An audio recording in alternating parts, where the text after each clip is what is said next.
Fala pessoal, tudo bem com vocês? Professor Lanzarin aqui e hoje eu trago um aulão especial para você que vai fazer o concurso do IBGE, um aulão de conhecimentos técnicos. Aqui embaixo na descrição do vídeo eu vou deixar o material da prova em PDF e vou deixar também alguns links, como o Instagram do canal Ciência Exata, nossa plataforma e também o link do meu canal aqui no YouTube, canal do Professor Lanzarin. Se você é novo aqui no canal, já se inscreve, já deixa seu like para você não se esquecer durante o vídeo. E se houver alguma dúvida é só deixar aqui nos comentários, beleza? Bora para a aula? Então vamos para a primeira questão. O IBGE oferece um panorama objetivo e atual do país, com a produção e a disseminação de informações de natureza estatística, geográfica e ambiental. Assinale a alternativa que corresponde a uma das atribuições do IBGE. A alternativa A fala em receber e analisar os pedidos de concessão de benefícios sociais. A B fala coletar, processar e disseminar informações sobre saúde. A C fala em produzir intervenções diretas no contexto social através de suas políticas públicas. A D fala em apresentar uma evolução da economia a partir da estatística do trabalho e da produção. E por último, a alternativa E fala em defender interesses sociais e individuais indisponíveis. Bom, vamos analisar cada uma das alternativas. A primeira fala receber e analisar os pedidos de concessão de benefícios sociais. Isso não é uma atribuição do IBGE, tá? Para isso nós temos o INSS. A B fala coletar, processar e disseminar informações sobre saúde. Também não é uma função do IBGE. Apesar de coletar e processar e disseminar informações, quando nós estamos falando sobre saúde, nós temos um órgão para isso, né? Nós temos aqui o DataSUS, data de dados em inglês e SUS de Sistema Único de Saúde. Embora isso não seja cobrado de você na prova, né? Provavelmente não vai ser cobrado, vai te perguntar atribuições do IBGE. Então isso aqui é mais para te informar que essa não é a atribuição do IBGE. Outra que eu gostaria de cortar também logo de cara é a alternativa E, que fala em defender interesses sociais e individuais indisponíveis, tá? Para isso, a Constituição de 88 determina que o Ministério Público seja responsável, beleza? Então, nós temos um Ministério Público para essa situação. E aí sobrou para nós aqui duas alternativas. Apresentar a evolução da economia a partir de estatística do trabalho e da produção. E a alternativa C fala em produzir intervenções diretas no contexto social através de suas políticas públicas. Aqui pode haver uma confusão pelo seguinte fato. O IBGE ele tem uma imensa importância, né, no contexto social e na aplicação das políticas públicas, beleza? Só que, se você entender intervenção direta como uma ação do IBGE lá na política pública, essa alternativa se torna inválida, beleza? Já a alternativa D trata-se de uma das missões do IBGE. Veja o que diz a apostila. O IBGE oferece um panorama objetivo e atual do país, com a produção e disseminação de informações de natureza estatística, geográfica e ambiental. Essa missão se concretiza quando o IBGE identifica e mapeia e analisa o território, realiza a contagem da população, informa como a população vive e apresenta a evolução da economia a partir de estatística do trabalho e da produção.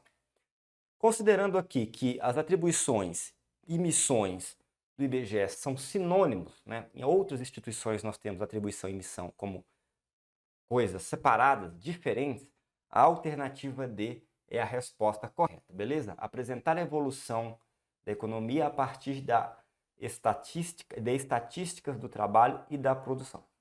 Com isso, nossa resposta correta, alternativa D. E a gente corta a alternativa C, graças a essa palavrinha aqui, ó, intervenções diretas, não é exatamente a função do IBGE.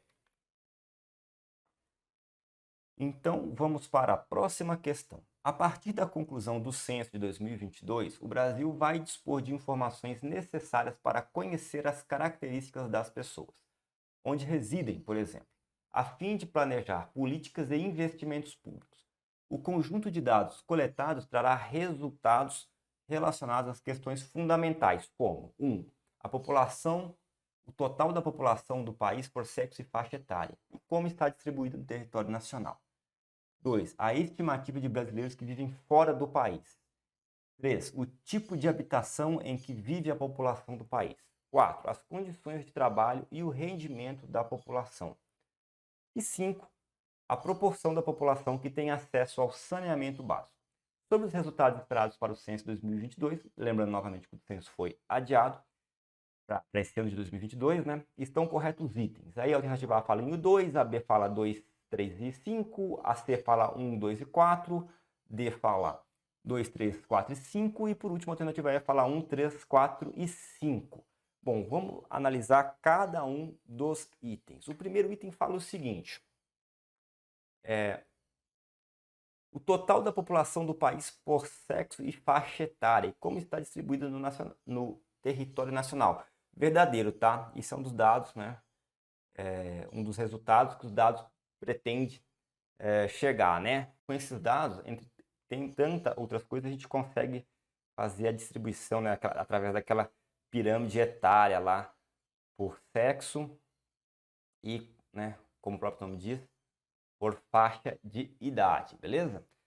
A 2 fala a estimativa de brasileiros que vivem fora do país. Então, nesse aqui eu te peço bastante atenção, tá? Porque ela seria verdadeira anteriormente, né? Mas eu fui alertado aqui nos comentários e decidi regravar a questão, porque essa aqui caiu, tá? Então, como foi bem falado, inclusive, nos comentários, pode até ser uma pegadinha, tá? A estimativa de brasileiros que vivem fora do país não vai ser algo que o censo de 2022 vai visar mais, beleza?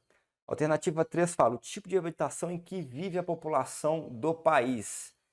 Essa também vai ser buscada, tá? Vai ser olhada. Então, isso aqui é falso. 3 é verdadeira. 4. As condições de trabalho e o rendimento da população, também. E 5. A proporção da população que tem acesso a saneamento básico. Também, inclusive, uma das informações mais importantes para as políticas públicas do país. Beleza? Saneamento básico é importantíssimo. Então, sobre os resultados esperados para o censo 2022, estão corretos os itens 1, 3, 4 e 5. Ao analisar as nossas alternativas, a gente percebe que a resposta correta é a alternativa E. Beleza? Existem outras atribuições, né, outras buscas do censo que são como, por exemplo, a expectativa de vida da população, o número médio de filhos que uma mulher teria ao final do seu período fértil, tá? O nível de instrução da população, um panorama da diversidade étnica e racial da população brasileira com a sua distribuição por cor e raça, e também a caracterização dos povos indígenas por etnia, línguas indígenas faladas ou utilizadas nos seus domicílios, além de dados sobre a população quilombola. Mas eu gostaria novamente de salientar que a alternativa 2 está desatualizada e no censo 2022 não será tipo de dado coletado. Só reforçando, alternativa correta, alternativa E. A lista de endereços, um dos recursos do disponível móvel de coleta, é composta por endereços trabalhados no setor censitário em pesquisas anteriores e é também chamada de lista prévia. Assinale a alternativa que corresponde às orientações que o recenseador deverá seguir para atualizar a lista de endereços, no caso, a lista prévia. Então, vamos analisar cada uma das alternativas. A alternativa A fala o seguinte: confirmar os endereços que continuam presentes em campo após a verificação, ok, isso é uma das funções, tá? Apenas informar ao agente censitário supervisor sobre novos endereços e excluir os endereços que não foram encontrados. Esse finalzinho tá certo, ó, excluir os endereços que não foram encontrados, ok. Mas esse apenas informar aqui está errado, tá? Então, a alternativa A é falsa. A alternativa B vai falar o seguinte: apenas incluir os novos endereços que foram encontrados e manter os endereços que não foram encontrados. Falso, tá? Você vai incluir os novos endereços, ok. Mas os endereços que não foram encontrados você deve excluir. A alternativa C fala confirmar os endereços que continuam presentes em campo após a verificação, ok, verdadeiro. incluir os novos endereços encontrados, ok, e excluir os novos endereços que não foram encontrados em campo. Verdadeiro. A alternativa correta é a alternativa C, tá? O que acontece? Isso é a atribuição do recenseador, né? Ele deverá seguir essas orientações. O que ele tem que fazer? Ele tem que confirmar os endereços que continham presentes em campo após verificação, incluir os novos endereços que forem encontrados e excluir os endereços que não forem encontrados em campo. É isso que diz a apostila de estudo técnico do IBGE, beleza? Então, com isso, nossa resposta correta é a alternativa C. Mas vamos ver o que tem de errado na alternativa D e E. Confirmar os endereços que continuam presentes em campo após verificação, ok. Incluir os novos endereços encontrados e manter os endereços que não foram encontrados em campo. Falso, né? A gente sabe que ele tem que excluir os endereços, né? Não manter, incluir os endereços que não foram encontrados em campo. E por último, a alternativa E vai falar o seguinte: somente informar ao agente censitário sobre o fato. Falso, já está falso aqui, né? Não tem que informar. Se encontrou ali endereços novos, você tem que incluir ali no dispositivo. Uma vez que a inclusão de novos endereços não é atribuição do recenseador. Falso, tá? Ela é atribuição do recenseador, beleza? Então a alternativa é, como já de esperado, né? É falsa também. Portanto, nossa resposta correta, a alternativa C. De novo, confirmar os endereços que continuam presentes em campo após verificação, incluir os novos endereços encontrados e excluir aqueles endereços que não foram encontrados ali quando você estiver em campo. Então, vamos para a próxima questão. Setor censitário que abrange baixa quantidade de domicílios ou onde não foi identificada a presença de domicílios. A definição acima se refere a qual tipo de setor censitário. A alternativa A fala agrupamento indígena, a B, aglomeração subnormal, a C fala não especial, a D fala alojamento acampamento e, por último, a alternativa E fala setor de baixo patamar domiciliar. Então, vamos entender o que é cada uma dessas alternativas para a gente chegar à nossa resposta. A alternativa A, ela fala o seguinte: agrupamento indígena. O que é agrupamento indígena? O agrupamento indígena ele é um setor censitário, naturalmente, de indivíduos indígenas, né? Que vão residir ali, né, em uma ou mais moradias, uma residência contínua, lógico, é que eles têm ali, né, vínculos familiares ou comunitários, né? Nesse setor censitário, deve haver pelo menos 15, né? 15 ou mais indígenas, beleza? Então, tem a ver com a nossa definição lá em cima? Não, não tem a ver, tá? O agrupamento indígena é outra coisa, como a gente viu aqui, ele é um local de habitação, de moradia de indivíduos indígenas. Aglomerado subnormal. O aglomerado subnormal, ele tem a ver com uma ocupação ilegal, geralmente em terrenos de propriedade alheia, tanto o terreno público ou privado, tá? As pessoas ali ocuparam aquele terreno para fins de habitação, né? E, naturalmente, áreas urbanas. Ele é caracterizado por ser um padrão urbanístico irregular, né? Como quem conhece alguma invasão, algum lugar invadido, sabe que geralmente é assim, algum lugar ocupado, né? E, naturalmente, acaba tendo ali carências de serviços públicos essenciais, tá? Então, essa que vai ser a definição ali de agrupamento subnormal. Então, é falsa também, que não tem a ver com a nossa descrição aqui em cima. E o não especial, ele nada mais é que um agrupamento ali, um setor que não se encaixa, né, em nenhuma outra classificação do tipo. Você pega ali a sua apostila, você estuda os vários tipos de agrupamento, como nós estamos vendo aqui o indígena subnormal, o alojamento, acampamento, de baixa patamar administrativo, entre outros, mas você se depara com uma situação que você não se encaixa em nenhum desses. Então a gente tem o quê? Não especial. Aqui a gente tem uma boa definição, né? Então não é não especial, beleza? Então falso também. Alternativa D fala alojamento e acampamento, né? Aqui nós vamos ter dois tipos, tá? O acampamento, ele é uma instalação provisória, né? Improvisada ali, geralmente com barracas ou tendas ou outra forma rústicas, né? E de acordo com o manual, né? Com a apostila que você vai estudar, deve possuir no mínimo 50 habitantes residindo ali há mais de um ano. Já o alojamento, ele também segue essa questão de, no mínimo, 50 habitantes residindo há mais de um ano, porém ele é um domicílio coletivo, geralmente ele é vinculado a alguma instituição, como uma universidade ou empresas, né? E tem ali a função de oferecer uma moradia por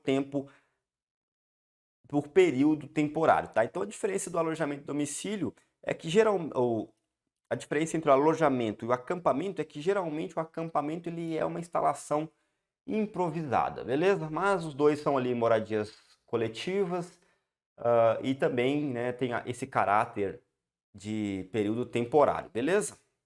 Então também não tem absolutamente nada a ver com a nossa definição. Falso também. Sobrou para nós setor com baixo patamar domiciliar, que deve ser a nossa resposta.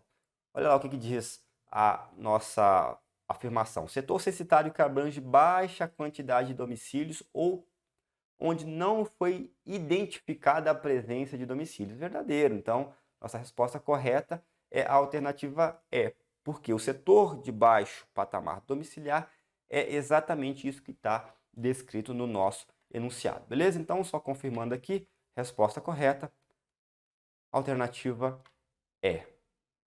As alternativas abaixo referem-se ao trabalho e às características do recenseador, exceto a alternativa. Bom, aí abaixo nós temos as alternativas e quer saber quais que são a função do recenseador, né? E qual que não é, né, a função do recenseador. Então a nossa resposta aqui vai ser aqui não será a função do recenseador. Nós temos aqui um exceto a alternativa. Então vamos lá, vamos entender melhor.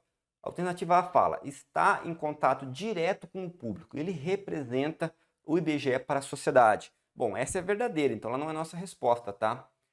Uma das funções, né, do recenseador é exatamente essa. Ele vai estar em contato direto com o público e sim, você vai carregar o boné, você vai carregar o colete, né? Você vai buscar informações para o IBGE e você tem que trabalhar de acordo, né, com os parâmetros estabelecidos pelo IBGE para o IBGE, né? Ou seja, você representa sim o IBGE para a sociedade. O recenseador, no caso, estou falando você como você fosse o recenseador. Alternativa B fala, é responsável por fazer o trabalho de coleta de dados por meio de entrevista com os moradores. Exato, exatamente essa a função do recenseador, tá, né? Inclusive o conceito, né, da palavra recenseador está muito atrelado ao que está aqui na alternativa B. Verdadeiro. C fala, é a peça-chave do censo.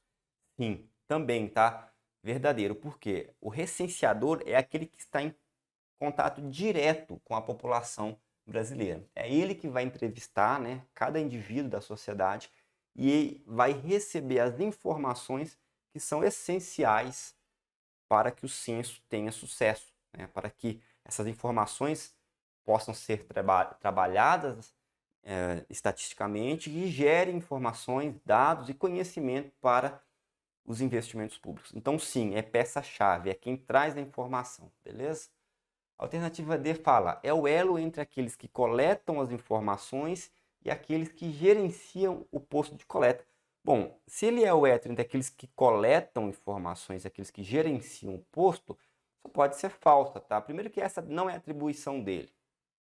Ao ler ali a apostila, você vai ver que essa atividade é responsabilidade do agente censitário supervisor, beleza? Não é do recenseador.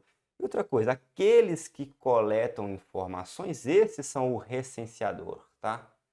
Isso aqui é a atividade do recenseador. Já os que gerenciam o posto de coleta é o agente censitário municipal, beleza? E quem fica entre esses dois é o agente censitário supervisor, que dentre outras funções, né, ele vai fazer o quê? Ele vai fazer o reconhecimento do setor censitário, vai fazer o seu completo percurso ali, atualizando as pastas dos seus logradores e ao mesmo tempo ele vai coletar os dados para pesquisa urbanística do entorno dos domicílios, tá? Essas atividades elas acontecem antes da coleta de dados feita pelo recenseador, beleza? Enquanto o recenseador faz a pesquisa, o agente censitário supervisor, ele vai fazer o quê? Ele vai supervisionar a operação censitária com atenção a questões técnicas e de informática, né? Fazendo ali tarefas administrativas, como a renovação de contratos, a avaliação dos recenseadores, e ele está subordinado ao agente censitário municipal. Então, a função dele é ser o elo, né, entre os que coletam as informações dos recenseadores e os que gerenciam o posto de coleta, que é responsabilidade do agente censitário municipal. Como a nossa alternativa pede, exceto, né, a característica que não é função do recenseador, essa é a nossa resposta, beleza? Então, nossa resposta correta é a alternativa D. A alternativa E fala: seu trabalho consiste em obter as informações junto aos moradores de uma determinada área, nos locais onde eles residem. Ora, com o que a gente já falou sobre isso aqui nessa alternativa, a gente já consegue, nessa questão, né, a gente já consegue entender que sim, essa é uma função do recenseador. Então ela é verdadeira também, portanto não é a nossa resposta, beleza? Então só confirmando, nossa resposta é a alternativa D. O elo entre aqueles que coletam informações, recenseador, e aqueles que gerenciam o posto de coleta, o agente censitário municipal, é feito pelo agente censitário supervisor. Portanto, não é função do recenseador. Então, vamos para a próxima. Sempre que necessário, o recenseador deverá comparecer ao posto de coleta para que o supervisor possa avaliar o seu trabalho e corrigir possíveis falhas. Nos casos em que o supervisor indicar a necessidade de corrigir algum dado coletado, o que deve ser feito? A alternativa A fala o seguinte: o supervisor irá a campo sozinho para corrigir a falha do recenseador. Não, tá? Isso aqui é falso. O supervisor não vai fazer isso para você não, tá? Você, no caso, recenseador, tá? A alternativa B fala: o supervisor deverá convidar o recenseador para juntos irem ao campo corrigir a falha. Falso também. Alternativa C fala: o supervisor comunicará a falha ao agente censitário municipal e este irá ao campo corrigir a falha. Falso também. Alternativa D fala: o supervisor deverá apenas comunicar a falha ao agente censitário municipal, não sendo necessário retornar ao campo. Falso. E por último, a alternativa é: o recenseador deverá retornar ao campo corrigir a falha. Verdadeiro. A alternativa correta é a alternativa E. Então, sempre que for necessário, sempre que ali o supervisor conseguir encontrar alguma falha, alguma possível falha, algum erro ali no trabalho do recenseador, o recenseador vai fazer o quê? Ele vai voltar no campo e vai corrigir a falha. Isso é uma responsabilidade, isso é uma atribuição dele. Beleza? Então não tem erro. Encontrou uma falha, o supervisor encontrou a falha, o recenseador volta no campo e corrige a mesma, beleza? Então, resposta correta, alternativa E. O dispositivo móvel de coleta, DMC, é o equipamento para registro e armazenamento das informações coletadas em campo. Nesse dispositivo é possível acessar: 1 fala mapa do setor censitário digital, 2 fala mapa do recenseador, 3 fala o mapa de entrevista, 4 fala o mapa do setor censitário, papel, 5 fala questionário básico e amostra, 6 fala lista de endereço e 7 fala crachá do recenseador. Estão corretos os itens. Aí nós temos as alternativas falando quais que são os itens que estão ali presentes no dispositivo móvel de coleta. Bom, o dispositivo móvel de coleta vai levar o quê? Ele leva um mapa do setor censitário digital, logicamente, ele é um aparelho digital, né? Ele leva a lista de endereços prévia, lembrando que você é responsável pela atualização da lista sendo recenseador, né? Ou seja, se você encontrou um endereço novo, cabe você inserir esse endereço ali na lista. Se você não encontrou um endereço previamente listado, você deve excluí-lo da lista. Vai levar os questionários, tanto básico quanto amostra, e também vai levar um manual do recenseador e de entrevistas, né? Então, analisando as nossas alternativas aqui, veja só. O primeiro fala, mapa do setor censitário, digital.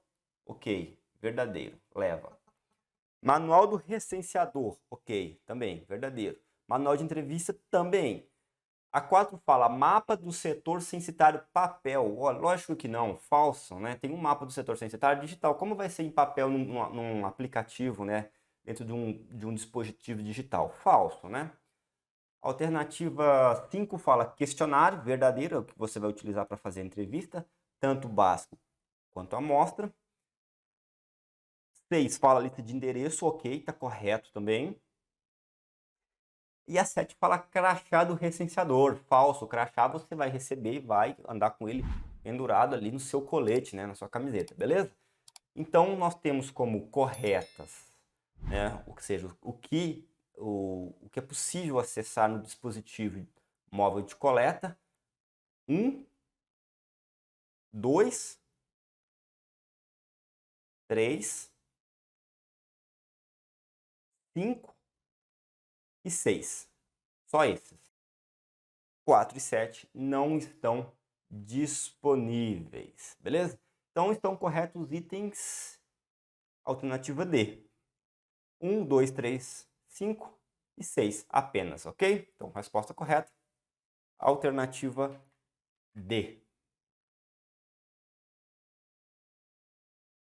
Próxima questão.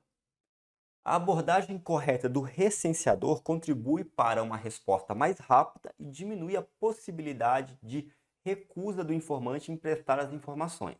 Nesse sentido, é fundamental que o recenseador consiga construir uma relação de parceria com o informante. Quais as condutas abaixo correspondem a uma postura adequada do recenseador? A alternativa A fala que o recenseador deve ler cada uma das perguntas, interpretá-las e, após a sua compreensão, deve fazer a pergunta ao informante. Veja só, está querendo falar que o recenseador vai ler a pergunta, interpretar e, a partir daí, fazer a pergunta, tá? A B fala, quando necessário, é essencial que o recenseador aborde temas delicados como política e religião, emitindo sempre a sua opinião. A alternativa C fala, recenseador deve sempre utilizar gírias para que o informante o compreenda melhor. A alternativa D fala, o recenseador deve desviar-se de informações polêmicas e manter o foco na coleta de dados. E por último, a alternativa E fala o seguinte, sempre que possível, deve fazer comentários adicionais às perguntas contidas no dispositivo móvel de coleta. Bom, olha só, o que o recenseador deve fazer para que consiga construir uma relação de parceria ao informante e que ele consiga trazer uma resposta rápida e assertiva, né? Ele deve simplesmente fazer isso aqui, ó. Deve desviar-se de informações polêmicas e manter o foco na coleta de dados, alternativa D. Outra coisa que ele deve fazer, ele não deve ler cada uma das perguntas e interpretá-las após a sua compreensão e após a sua compreensão fazer a pergunta para o informante. A alternativa A é falsa, tá? Porque o recenseador deve ler a pergunta como é, para que o entrevistado possa entender e responder. Não cabe aqui a interpretação do recenseador. Ele deve simplesmente ler a pergunta como ela está escrita. Então é falsa. A alternativa B fala, quando necessário, é essencial que o recenseador aborde temas delicados como política e religião. Exatamente o contrário. O recenseador deve se desviar, né? Não deve abordar esse tipo de tema delicado, não deve emitir a sua opinião, tá? Então, ao contrário da B, a B é falsa. A alternativa se fala, o recenseador deve sempre utilizar gírias para que o informante compreenda melhor. Falso também, nós já falamos, o recenseador deve ler a pergunta como ela está no questionário, beleza? E a alternativa é, sempre que possível, deve fazer comentários adicionais às perguntas contidas no dispositivo móvel de coleta. Falso também, não deve fazer comentário nenhum. Como nós já falamos diversas vezes durante a correção desta questão, o recenseador deve fazer a pergunta sem utilização de gírias, sem interpretação dele, sem comentários adicionais. Deve simplesmente fazer a pergunta como está no questionário e não abordar assuntos polêmicos, e quando esse assunto polêmico for levantado, ele deve dar uma evasiva, ele deve se desviar desse tipo de informação polêmica e, obviamente, não opinar, beleza? Então, contudo, nossa resposta correta aqui é a alternativa D. O recenseador deve desviar-se de informações polêmicas e manter o foco na coleta de dados.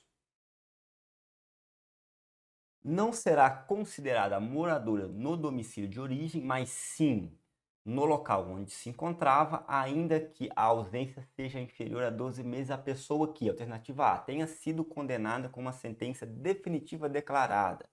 B, esteja com internação temporária em hospital ou estabelecimento similar. C, internada em estabelecimento de ensino ou hospedagem em outro domicílio, pensionato, repúblicas de estudantes, visando facilitar a frequência à escola durante o ano letivo. D, embarcada a serviço militares, ou petroleiros. E por último, é afastado da sua comunidade tradicional por motivo de caça, pesca, extração vegetal, trabalho na roça, participação em festas ou rituais. Bom, a questão aqui quer saber que não será considerada, veja só, não será considerada moradora do domicílio de origem, mas sim no local que se encontrava, no local que se encontrava aqui na data-chave, para o censo, ainda que a ausência seja inferior a 12 meses. A pessoa que, alternativa A, tenha sido condenada com sentença definitiva declarada. Essa, por ter sido condenado com uma sentença definitiva declarada, ela já não é mais considerada, lógico, na data ali, base do questionário, não é considerada mais uma moradora do domicílio de origem. Ela foi condenada e a sentença definitiva declarada, ela é moradora da onde ela vai cumprir a pena dela. Se a sentença não fosse definitiva, ela seria moradora do domicílio de origem. E todos esses aqui, pessoa com internação temporária em hospital ou estabelecimento similar, internada em estabelecimento de ensino ou hospedagem em outro domicílio, pensionato, república estudante, visando facilitar a frequência à escola durante o ano, embarcado no serviço, seja militares ou petroleiros, e afastado da sua comunidade tradicional por motivo caça, pesca, extração vegetal, trabalho na roça ou participação em festas rituais. Todos esses aqui, eles são considerados moradores do domicílio de origem, desde que seja uma ausência inferior a 12 meses. E, como eu disse, também seria a alternativa A caso a sentença não fosse definitiva declarada. Sendo a sentença definitiva declarada, ela é moradora lá de onde ela vai cumprir a pena dela. E os de baixo, também, se tivesse a mais de 12 meses, seria cada um deles considerado morador do seu respectivo domicílio ali, seja os que estão embarcados, os que estão afastados, ou os que estão internados, ou algo do tipo, beleza? Então vamos para mais uma questão. Para que o recenseador seja capaz de realizar seu trabalho corretamente no setor censitário, é necessário compreender dois conceitos básicos: quadra e face. Sobre esses conceitos, assinale a alternativa correta. A alternativa A fala o seguinte: a quadra é cada um dos lados do carteirão, contendo ou não endereços. B. A quadra é um trecho geralmente triangular em uma área urbana ou aglomerado rural. C fala que a quadra tem um formato irregular, apresentando sempre 4 faces. A B fala, em alguns locais a quadra pode ser chamada de quarteirão. E por último, a alternativa E fala, a face é um trecho geralmente retangular de uma área urbana ou aglomerado rural. Bom, para a gente responder essa questão, vamos retomar aqui quais que são os conceitos de quadra e face. Quadra, ela é um trecho geralmente retangular de uma área urbana ou aglomerado rural. E esses trechos são delimitados por elementos como ruas, estradas de ferro, curso d'água ou encostas, tá? Geralmente, a quadra tem um formato retangular, mas pode ter uma forma irregular, tá? Em alguns locais, a quadra é chamada de quarteirão. Já a face é cada um dos lados da quadra, contendo ou não endereços. Voltando aqui para as nossas alternativas, a gente vê o seguinte: a quadra é cada um dos lados do quarteirão contendo ou não endereços? Não, tá? Isso não é a quadra, isso é a face. A face é cada um dos lados do quarteirão contendo não endereço. Então, a alternativa A é falsa. A alternativa B fala: a quadra é um trecho geralmente triangular de uma área urbana ou aglomerado rural. Não, geralmente a quadra é retangular. Ela pode ser irregular, mas geralmente ela é retangular e não triangular. Falsa também. C fala: a quadra nunca tem uma forma irregular, apresentando sempre 4 faces. Falsa. Geralmente ela tem uma forma regular, retangular, de 4 lados, mas ela pode sim, pode sim ter uma forma irregular. Alternativa C, falsa também, tá? Alternativa D fala o seguinte: em alguns locais a quadra pode ser chamada de quarteirão. Verdadeiro, pode sim. Tá? Então, alternativa correta, alternativa D. Em alguns locais a quadra pode ser chamada assim de quarteirão. E por último, a alternativa E fala: a face é um trecho geralmente retangular de uma área urbana ou aglomerado. Assim como a primeira trocou os conceitos, a última também trocou. A alternativa E fala: a face é um trecho geralmente retangular de área urbana ou aglomerado. Mas isso aqui, na verdade, é a definição para quadra, então é falso também. Resposta correta, alternativa D. Então vamos para mais uma questão. Trata-se do local estruturalmente separado e dependente que se destina a servir de habitação a uma ou mais pessoas. Esse é o conceito de estabelecimento, primeiro grupo, segundo grupo, domicílio e, por último, independência. Bom, trata-se de um local estruturalmente separado e independente. A gente vai entender o que significa separado e independente. E depois fala aqui que se destina a servir de habitação a uma ou mais pessoas. Só de ser um local que se destina a servir de habitação a uma ou mais pessoas, nós temos aqui o conceito de domicílio. Mas vamos entender melhor o que significa tanto separação como independência. Bom, a separação é um conceito, é um critério que é atendido quando os cômodos do domicílio são limitados por paredes, muros ou cercas e cobertos por um teto. Isso permite que as pessoas que nele habitam se isolem das demais para dormir, preparar e ou consumir seus alimentos e proteger-se do ambiente exterior. Separação de despesas também. Nós falamos de separação física e nós temos a separação de despesas. Esse critério é atendido quando os moradores arcam total ou parcialmente com suas despesas de alimentação e moradia.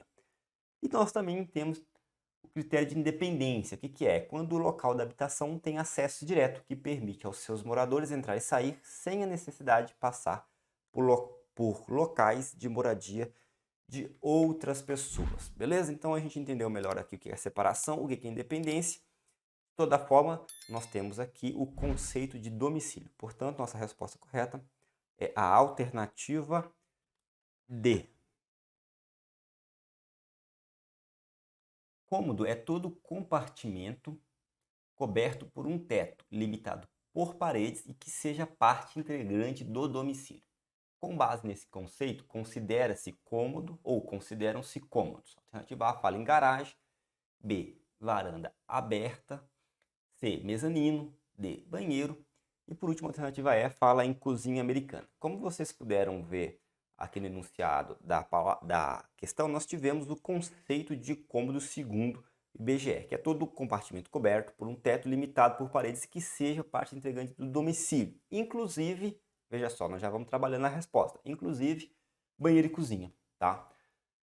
Só que, veja só, cômodo ele pode existir tanto na parte interna quanto na parte externa da edificação, a edificação principal do domicílio, diríamos assim. E ainda assim, será considerada na parte externa parte do domicílio. Um exemplo são casas que têm o banheiro construído separadamente da construção principal, porém ali dentro do mesmo terreno. Agora veja só, o que não são considerados cômodos?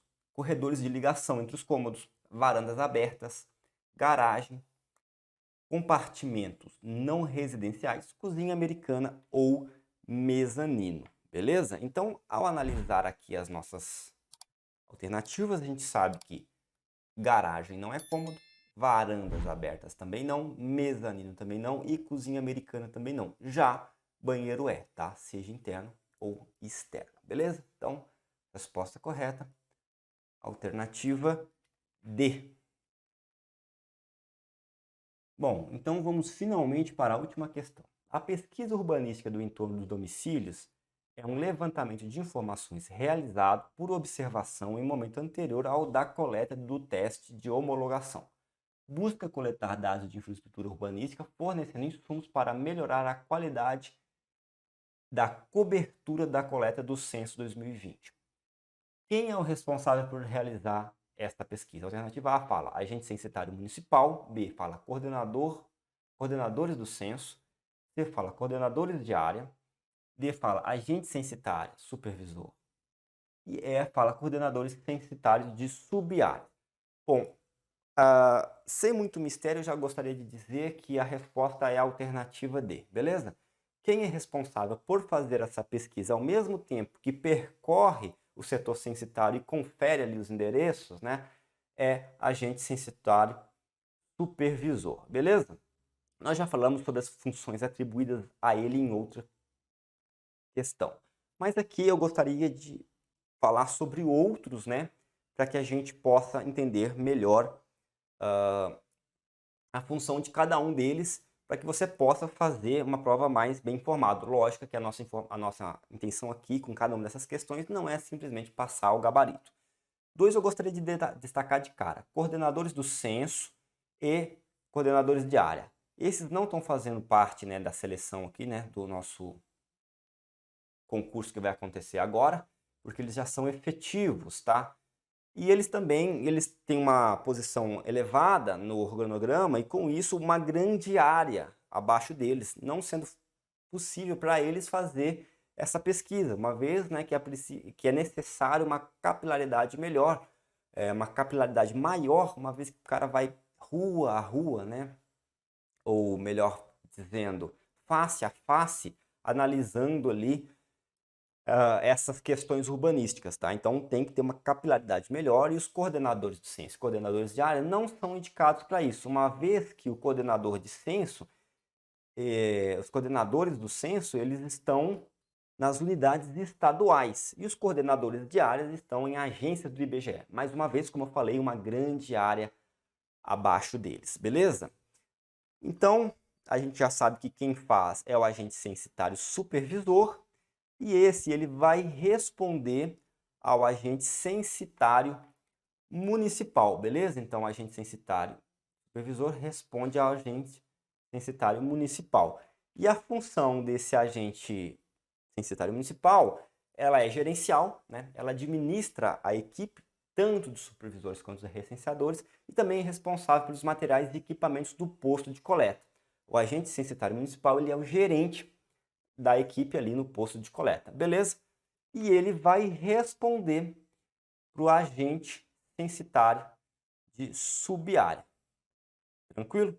Então, agente censitário supervisor responsável por toda essa descrição aqui, né, pela pesquisa urbanística do entorno de domicílios, vai responder pelo agente censitário municipal, que por sua vez vai responder para o agente censitário de subáreas. E não para por aí. O agente censitário de subárea responde ao coordenador de área e esse responde aos coordenadores do censo. Tranquilo? Então, com essa questão, a gente conseguiu entender um pouco melhor a função do agente censitário municipal e também conseguimos entender um pouco mais da estrutura organizacional do Censo Demográfico de 2022. Beleza? Então, por hoje é isso, pessoal. Espero que vocês tenham gostado da aula, espero ter ajudado. E não esqueça de deixar seu like. Até a próxima!